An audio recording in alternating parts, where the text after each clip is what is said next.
کرو، کیونکہ اللہ تعالیٰ کے ذکر کے علاوہ کلام کی کثرت دل کو سخت کر دیتی ہے، اور لوگوں میں اللہ تعالیٰ سے سب سے زیادہ دور وہ شخص ہوتا ہے جس کا دل سخت ہوتا ہے۔ اللہ اکبر۔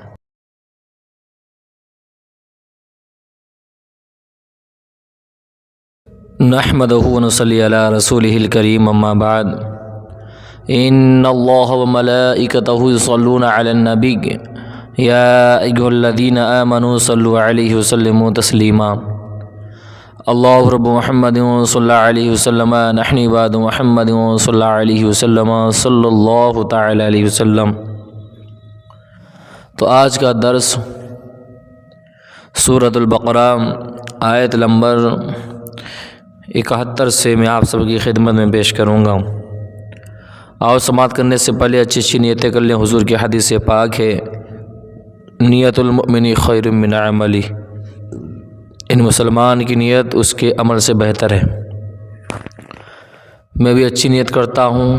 آپ سبھی کا ہمارے YouTube channel Barkati online academy سے جڑنے کے لیے آپ سبھی کا بہت بہت شکریہ۔ اللہ آپ سب کو جزائے خیر عطا فرمائے، دارین کی نعمتوں سے مالا مال فرمائے۔ تو چلیں سماعت کریں۔ بسم اللہ الرحمن الرحیم۔ قال إنه يقول إنها بقرة لا ذلول تثير الأرض ولا تسقي الحرث مسلمة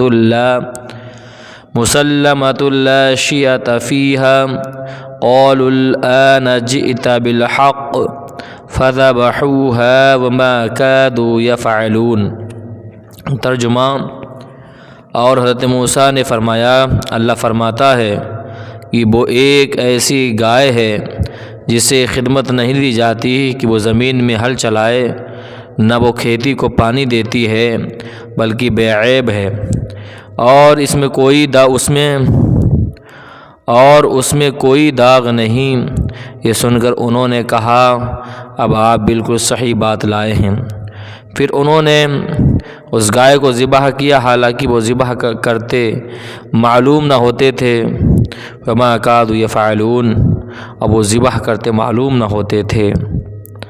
بنی اسرائیل کے مسلسل سوالات اور اپنی رسوائی کے اندیشہ اور گائے کی گرانی قیمت سے یہ ظاہر ہوتا تھا کہ وہ ذبح کرنے کا قصد نہیں رکھتے، مگر جب ان کے سوالات شافی جوابوں سے ختم کر دیے گئے تو انہیں ذبح کرنا ہی پڑا۔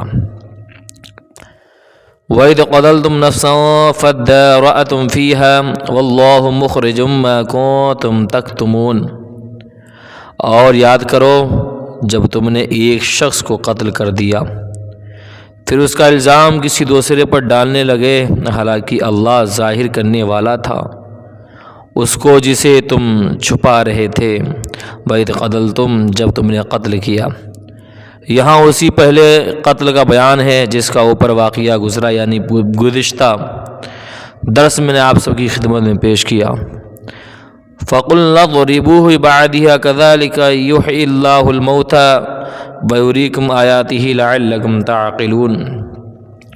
تو ہم نے فرمایا کہ اس مقتول کو اس گائے کا ایک ٹکڑا مارو، اور اسی طرح اللہ مردوں کو زندہ کرے گا، وہ تمہیں اپنی نشانیاں دکھاتا ہے تاکہ تم سمجھ جاؤ۔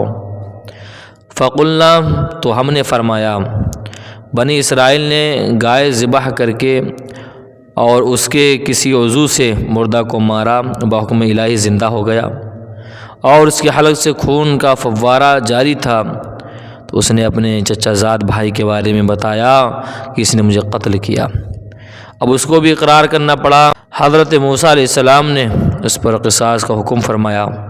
اس آیت مبارکہ میں اللہ تعالیٰ نے مردے کو زندہ کرنے کے اس واقعے سے قیامت کے دن اٹھائے جانے پر دلیل قائم کی کہ تم سمجھ لو کہ جیسے اللہ تعالیٰ نے اس مردے کو زندہ کیا، اسی طرح وہ قیامت کے دن بھی مردوں کو زندہ فرمائے گا، کیونکہ وہ مردے زندہ کرنے پر قادر ہے، اور روز جزا مردوں کو زندہ کرنا اور حساب لینا حق ہے۔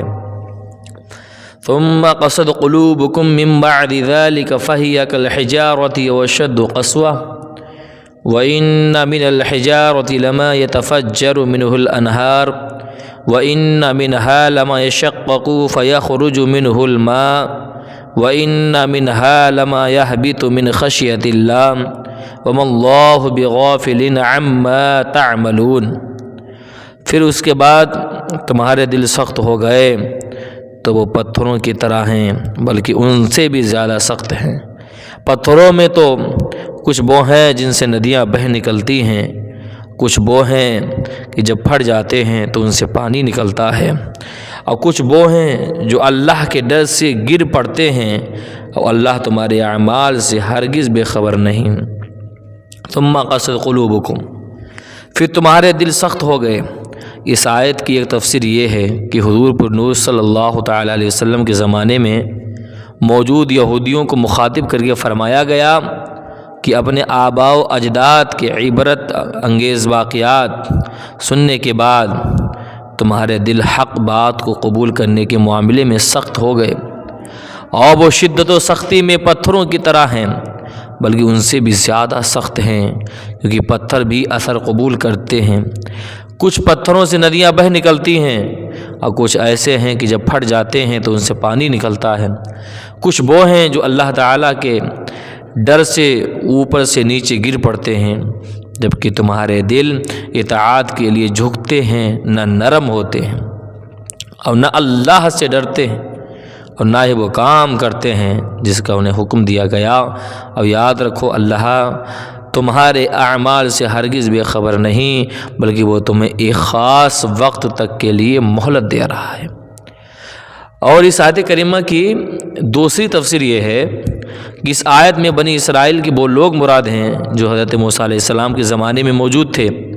ان کے بارے میں فرمایا گیا کہ بڑی بڑی نشانیاں حضرت موسیٰ علیہ السلام کے معجزات دیکھ کر بھی انہوں نے عبرت حاصل نہ کی، اور ان کے دل پتھر دل کی طرح ہو گئے، بلکہ ان سے بھی زیادہ سخت، کیونکہ پتھر بھی اثر قبول کرتے ہیں کہ ان میں سے کسی ندیاں بہہ نکلتی ہیں۔ کوئی پتھر پھٹ جاتا ہے تو اسے پانی بہتا ہے، لیکن بنی اسرائیل حضور صلی اللہ علیہ وسلم زمانے میں بتاؤ اللہ نے کتنا انعام عطا فرمایا بنی اسرائیل پر، لیکن پھر بھی ایسے دل ان کے سخت ہو چکے تھے۔ اور کوئی خوف الہی سے گر جاتا تھا جیسے اللہ تعالیٰ کا منظور ہوتا ہے۔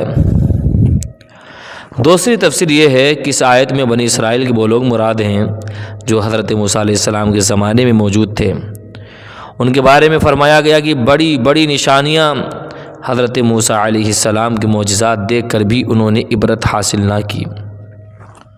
ان کے دل پتھروں کی طرح ہو گئے، بلکہ ان سے بھی زیادہ سخت، کیونکہ پتھر بھی اثر قبول کرتے ہیں کہ ان میں کسی سے ندیاں بہہ نکلتی ہیں۔ کوئی پتھر پھٹ جاتا ہے تو اس سے پانی بہتا ہے، اور کوئی خوف الہی سے گر جاتا ہے جیسے اللہ تعالیٰ کو منظور ہوتا ہے۔